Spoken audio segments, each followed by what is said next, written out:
শুরুতেই নিত্যপণ্যের বাজার পরিস্থিতি নিয়ে স্বপ্নবাজার দর। লাগামহীন দ্রব্যমূল্যের পাগলা ঘোড়া যেন থামছে না কিছুতেই। প্রতিটি প্রয়োজনীয় নিত্যপণ্যের পাশাপাশি গত এক মাস ধরে একটানা বেড়েছে মাছের দামও।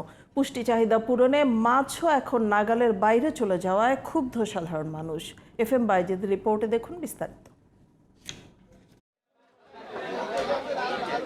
নিত্যপণ্যের ঊর্ধ্বগতির কারণে আয়ের টাকায় মাস চালাতে হিমশিম খাচ্ছেন নিম্ন ও মধ্য আয়ের মানুষেরা।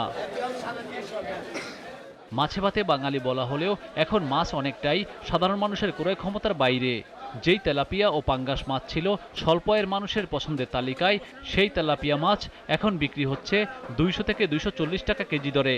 চাষের পাঙ্গাস বিক্রি হচ্ছে 250 থেকে 300 টাকা দরে। পাবদা 450 টাকা, রুই 400 টাকা, 380 টাকা, এই বাইম মাছ 1000 টাকা, এই বাতাসে 1100-1200 টাকা, এই আইর মাছ 700-750 টাকা বিক্রি করতেছি। এই ধরেই 50 টাকা, এই কেজি 20 টাকা 30 টাকা লাভ। 1 কেজির ইলিশ বিক্রি হচ্ছে 1800 টাকা কেজি দরে।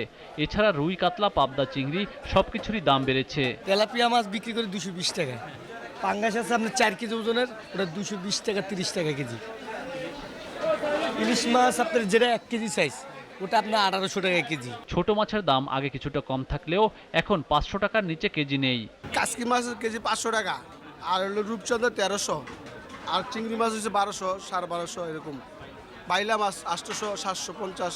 শুক্রবারের মাছের দাম 20-50 টাকা, 100 টাকা, 82 টাকা। বেতনের টাকায় সংসার চালাতে পারছে না নিম্ন আয়ের মানুষেরা। বাজারে এসে হতাশ হতে হয় বলে জানান সাধারণ মানুষ। 700 টাকা কেজি মাছ এনে আধা কেজি কিনছি। এনে আমার যে মনে করেন 22,000 টাকা এই বেতনে আমার সংসার চলছে না, টান শর্ট হয়ে যেতেছে। আগে আমরা যাওয়া নাই যে মাছটা বাতাসি মাছ কিনতাম 200 টাকা কেজি, যেখানে হয় কত 800 টাকা কেজি। মধ্যবিত্ত পরিবার যেটাকে বলে, তাহলে আমাদের তো ঢাকা শহর থেকে যে কোনো মুহূর্তে এটাকে চলে যেতে হবে। FM Baijid, GTV news, Dhaka.